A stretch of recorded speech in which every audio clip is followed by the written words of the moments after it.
And so I was talking about the history of Sinn Féin and then come up to date. And they had Danny Morrison and Jerry Kelly at the table with me in case I said something that they had to make clear. So this guy started, a man in the audience started to say, this is no good, this is not getting us anywhere, why don't we do this, why don't we do that, and so on. And Jerry Kelly stepped in and said, Brian can't answer that, that's the future, he doesn't know anything about the future.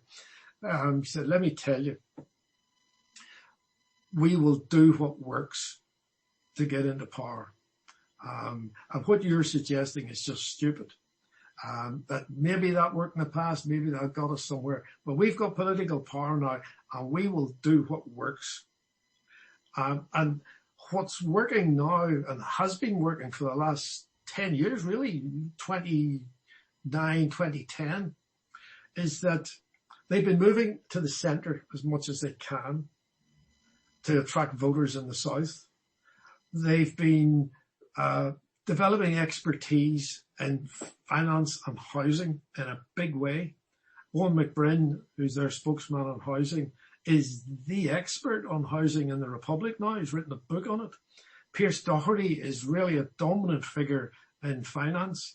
So they're moving to the centre. They're trying to present a sensible economic position, but they're also staying radical because they believe that's what gets them votes. And they will do what has to be done. They will do what they think needs to be done to get the votes. And if it means changing economic policy, changing financial policy, they'll do it. So, in the only document I could find, and I've interviewed I must say I have sent out, I would say, tried to get in touch with, I would say 20 Sinn Féiners. Right. And the only people that have responded are people I have a connection to. That's Shauna Walsh, Matt Carty, Chris Hazard, and Martina Anderson. Right. And they won't talk to you? Oh, no, they talk to me. Okay. But these are all people that I used in the past on one thing or another that I organised. But Declan Kearney refused. Right. Richard McLaughlin, whom I knew too, also refused. And the others never have just never responded. Right. And it goes back to your point, and I don't know, is it because they don't really have positions on things? They say it has to be, we will be part of the idea mix. Mm-hmm. Now, part of that was, in that document, it says, one of the things that has to be addressed is constitutional recognition of the unique identity of Northern Unionists and the British cultural identity of a significant number of people in the north of Ireland, expression being given to the relationship between Unionists and the British monarchy, recognition of the place of the loyal institutions, including the Orange Order in the life of the nation. Yeah. How does that fit with republicanism? How does that fit with their base? A lot of that doesn't. And Mary Lou McDonald moved too fast at the time of the presidential election a couple of years ago.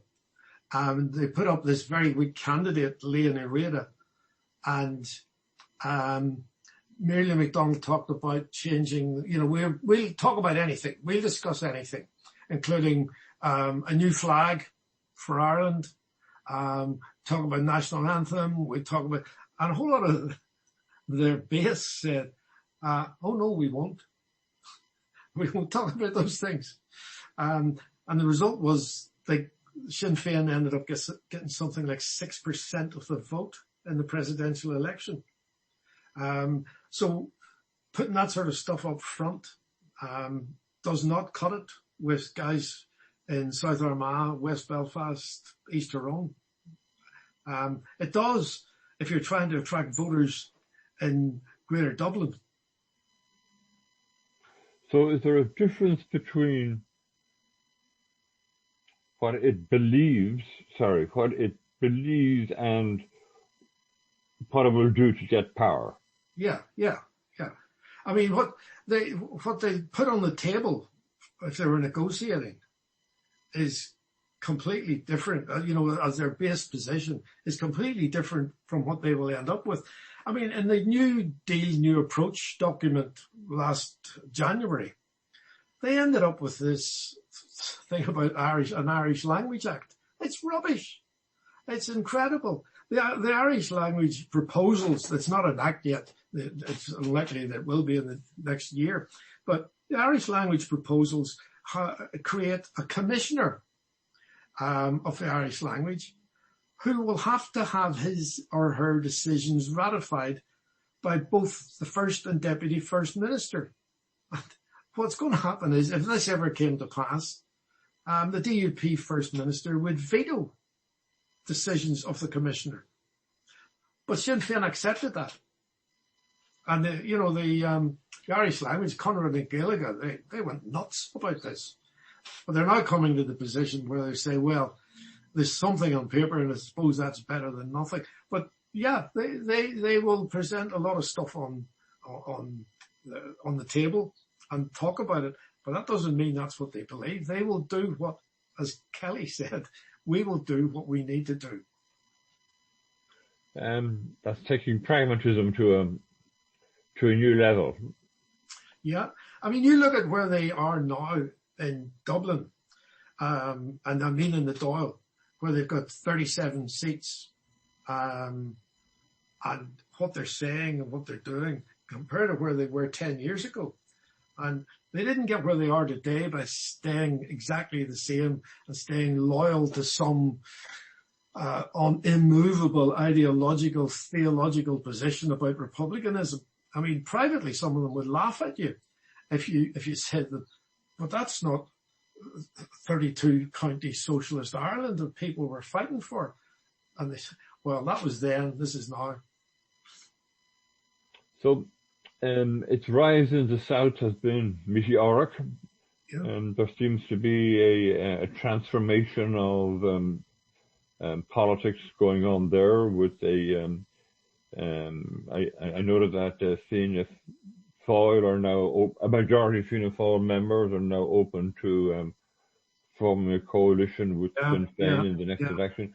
So the odds of Sinn Féin being, in fact, either as a junior partner in the next government or as lead partner are pretty high. They are, absolutely, yeah. I mean, I don't think any government anywhere who's in power now will be re-elected because no government has handled COVID well. Yeah, that's right. And people will be sick and tired of lockdowns and comebacks and they would be looking for change. Sure, yeah. So this would show unification on the Irish side up. I mean, they would certainly create a department of unification. Yes. They'd have a white paper on Irish unity. That's exactly what they're going to do if they get in. I mean, the polls have been pretty consistent since last June, and we're now looking at the main contest between Fine Gael and Sinn Féin, with the Fianna Fáil running around 12 to 14%, and Sinn Féin and Fine Gael hitting 28, 29%. So if these polls are consistent into this year, it looks as if, and that's why a lot of Fianna Fáil people are saying they're prepared to discuss going into an arrangement with Sinn Féin.